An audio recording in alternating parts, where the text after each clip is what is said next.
Deconstruyendo masculinidades. El licenciado en Ciencias Políticas de la Universidad Nacional de Rosario y técnico en Educación Popular Luciano Fabri dialogó con el Sistema Integrado de Radios de la Universidad Nacional de Entre Ríos acerca de masculinidades y su deconstrucción. Te invitamos a escuchar y compartirla. Luciano, desde la teoría del escrache, podríamos decir, o a pocos años de los primeros escraches en las redes sociales producidos por los colectivos feministas, a la pedagogía del deseo también, y toda esa teoría y esa deconstrucción y esa invitación que hacen la mayoría de los colectivos feministas a la sociedad en general. En todo esto, ¿qué lugar tiene la masculinidad? Bueno, creo que justamente, digamos, estos fenómenos de los que hablas dan cuenta de un contexto social y político que tiene que ver con la radicalización de algunas demandas y algunas exigencias provenientes fundamentalmente de los feminismos en un sentido amplio, que ya no callan ciertas violencias, que quizás hace un tiempo no eran entendidas como violencias o eran tan sutiles al lado, digamos, de esas violencias más crueles y groseras que muchas veces nos ocupan y preocupan, que quedaban como en un segundo plano y que hoy, digamos, están cada vez más en agenda, ¿no? Y una de sus manifestaciones son estos scratches que mencionabas.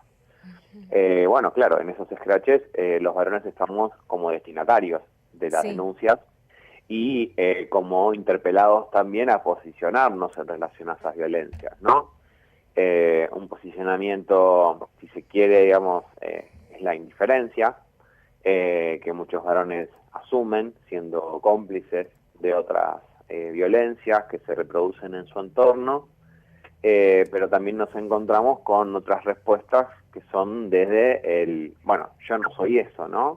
El poner la violencia afuera, digamos, el considerar que la única forma de no ser cómplice es aislando al agresor y creyendo, digamos, que uno no tiene nada que ver con esa práctica que es denunciada. Me parece que hay otras formas de explorar, digamos, no solo cómo posicionarnos, sino fundamentalmente cómo responsabilizarnos de esas violencias como colectivo de varones en general, y eso es, me parece, precisamente viendo qué de esas violencias habla de nuestras prácticas, en qué medida nos vamos a hacer cargo de registrar el daño de nuestras prácticas y de responsabilizarnos de repararlas, ¿no? Hablando de esas prácticas que venís diciendo, ¿qué tan difícil es este momento para el encuentro? ¿Qué tan difícil es este momento para el amor? Bueno, claramente es muy difícil. Por un lado, digamos, porque digo, además de las grandes dificultades históricas que acarreamos los varones para lograr, para construir espacios desde la afectividad y desde la intimidad entre nosotros, porque la sociabilidad masculina no se caracteriza por eso, ¿no? Sí, por compartir mucha actividad y mucho relato, pero no necesariamente para compartir desde lo que sentimos, desde lo que nos atraviesa, desde lo que nos conmueve o desde lo que nos genera algún tipo de malestar, ¿no? Que implica, sí, asumir una posición de vulnerabilidad entre los otros y corrernos un poco de ese rol de policía de la masculinidad ajena que tanto ejercemos. Y bueno, me parece que de algún modo todo eso, digamos, que el patriarcado genera, digamos, en la socialización de los varones, es aún más potenciado en un contexto neoliberal de individualismo y fragmentación, ¿no? Entonces, digo, me parece que un poco el gran desafío en esta coyuntura es hacer que toda esa desorientación en la cual nos encontramos como varones en esta cuarta ola feminista nos invite justamente a construir espacios de encuentro para que las respuestas a crear sean colectivas.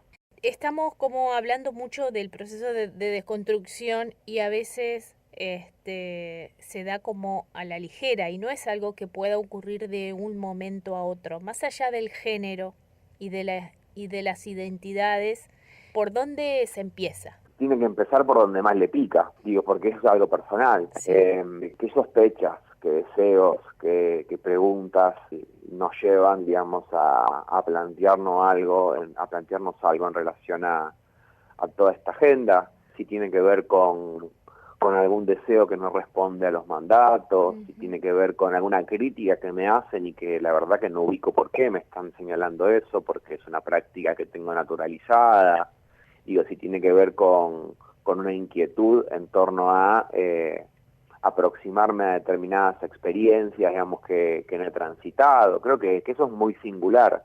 Sí, lo interesante, creo yo, digamos, es que los procesos de construcción, como se le llama, o de desaprendizaje, de todo eso que nos han inculcado, digamos, de esta cultura machista y patriarcal, nunca puede ser en soledad, ¿no? Que es muy difícil correrse, rebelarse ante un guión milenario de mandatos. Ante un sistema. Claro. ¿No? Ante un sistema, ante toda una serie de discursos, de actores, de instituciones que buscan de algún modo disciplinarnos para mantenernos en ese corralito.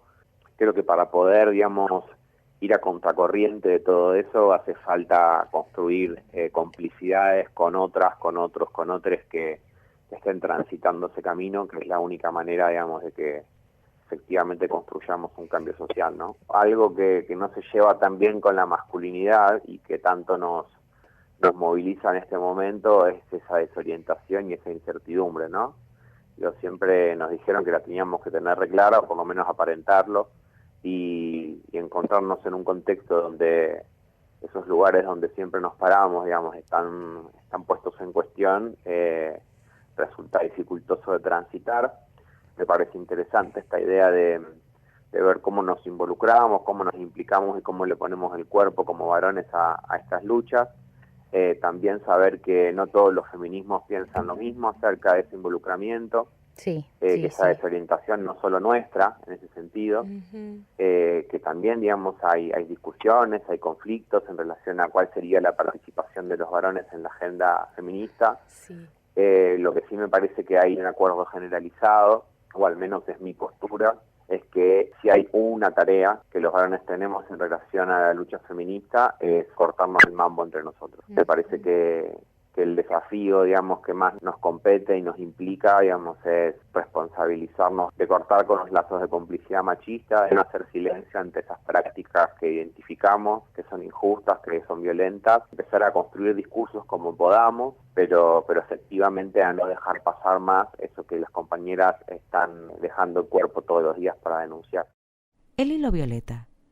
Noticias con perspectiva de género.